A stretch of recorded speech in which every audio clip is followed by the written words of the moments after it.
ಹೇಳೋದಕ್ಕೆ ಇಷ್ಟ? ಸರ್, ಮೊದಲನೇದಾಗಿ ನನ್ನ ಹೆಸರು ಉಷಾ ನಾರಾಯಣ ಸ್ವಾಮಿ. ನೂತನವಾಗಿ ಅಧ್ಯಕ್ಷರಾಗಿ ಆಯ್ಕೆ ಆಗಿದ್ದೀವಿ ಕಣೇಗೋಡ್ನಹಳ್ಳಿ ಗ್ರಾಮ ಪಂಚಾಯಿತಿಗೆ.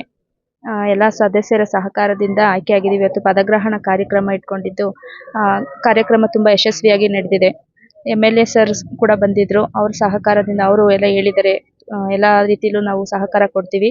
ಇನ್ನೂ ಪಂಚಾಯತಿನ ಇನ್ನೂ ಒಳ್ಳೆ ಗುಣಮಟ್ಟದ ಪಂಚಾಯಿತಿಯಾಗಿ ಅಭಿವೃದ್ಧಿ ಪಡಿಸಿ ಅಂತ ಹೇಳಿದ್ದಾರೆ. ಅದೇ ರೀತಿ ಕೆಲಸ ಕಾರ್ಯಗಳು ಮಾಡ್ಕೊಂಡು ಹೋಗ್ತೀವಿ ಸರ್. ಏನೇನು ಭರವಸೆ ಕೊಟ್ಟು?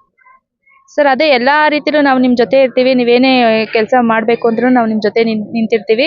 ಯಾವುದೇ ಇದಿಲ್ಲದೆ ಮಾಡ್ಕೊಂಡು ಹೋಗಿ ಅಂತ ಹೇಳಿದ್ದಾರೆ ಸರ್. ಅದ್ದೂರಿಯಾಗಿ ಪದಗ್ರಹಣ ಕಾರ್ಯಕ್ರಮ ನಡೆದಿದೆ. ಮುಂದಿನ ದಿನಗಳಲ್ಲಿ ಗ್ರಾಮ ಪಂಚಾಯತಿ ಅಭಿವೃದ್ಧಿ ಅಂತ ಬಂದಾಗ ನೀವು ಯಾವ ರೀತಿ ಸಹಕಾರ ತಗೊಂಡು ಮಾಡ್ತೀರಾ? ಸರ್, ಎಲ್ಲ ಸದಸ್ಯರ ಸಹಕಾರನೂ ಇರುತ್ತೆ ಸರ್. ಎಲ್ಲರೂ ಒಳ್ಳೆ ಸಹಕಾರನೇ ಕೊಟ್ಟಿದ್ದಾರೆ ಇಲ್ಲಿವರೆಗೂ. ಇನ್ನು ಮುಂದೆನೂ ಕೊಡ್ತಾರೆ ಅಂತ ಭಾವಿಸ್ತೀವಿ. ಅವರೆಲ್ಲರ ಸಹಕಾರದಿಂದ ಒಳ್ಳೆ ರೀತಿನೇ ನಡ್ಸ್ಕೊಂಡು ಹೋಗ್ತೀವಿ ಸರ್. ನೂತನವಾಗಿ ಅಧ್ಯಕ್ಷರಾಗಿದ್ದೀರಾ? ಹಾಂ ಸರ್. ಏನು ಅನಿಸ್ತಾ ಇದೆ? ತುಂಬಾ ಖುಷಿ ಇದೆ ಸರ್. ಅದು ಅವಿರೋಧವಾಗಿ ಆಯ್ಕೆ ಆಗಿರೋದು ಎಲ್ಲ ಸದಸ್ಯರ ಸಹಕಾರದಿಂದ ತುಂಬಾ ಖುಷಿ ಇದೆ. ಈ ವಿಚಾರವಾಗಿ ನಿಮ್ಮ ಪತಿಯವರ ಒಂದು ಸಲಹೆ ಹೇಗಿದೆ? ಸರ್, ಮೊದಲನೇದಾಗಿ ಹೆಚ್ಚಿನದಾಗೆ ಇದೆ. ಮೊದಲನೇದಾಗಿ ಇದು ಅವ್ರ ಆಸೆ ಕನಸು ಕೂಡ, ಅಧ್ಯಕ್ಷರಾಗಬೇಕು ಅನ್ನೋದು. ಅದೇ ರೀತಿ ಆಗಿದೆ. ಮುಂದೆ ಅದೇ ಚೆನ್ನಾಗಿ ನಡ್ಸ್ಕೊಂಡು ಹೋಗ್ತಾರೆ ಅನ್ನೋ ಭರವಸೆ ಇದೆ ಸರ್.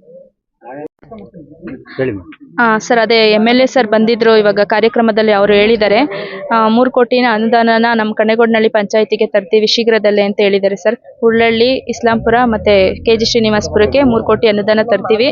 ಒಳ್ಳೆ ಅಭಿವೃದ್ಧಿ ಕಾರ್ಯಗಳನ್ನ ಮಾಡಿ ಅಂತ ಹೇಳಿದ್ದಾರೆ ಸರ್. ಅದೇ ಸರ್, MLA ಸರ್ ಹೇಳಿರೋ ರೀತಿ 3 ಕೋಟಿ ಅನುದಾನ ಬರುತ್ತೆ ಅಂತ ಹೇಳಿದ್ದಾರೆ. ನಾವು ಅಧ್ಯಕ್ಷರಾಗಿರೋದು ಒಂದು ಖುಷಿ ಆದರೆ ಸರ್, MLA ಸರ್ ತಂದಿರೋ ಅನುದಾನ ನಮ್ಗೆ ಇನ್ನೊಂದು ರೀತಿ ಖುಷಿ ತಂದಿದೆ. ನಮ್ಮ ಅವಧಿಯಲ್ಲೇನೆ 3 ಕೋಟಿ ಅನುದಾನ ಬಂದಿದೆ.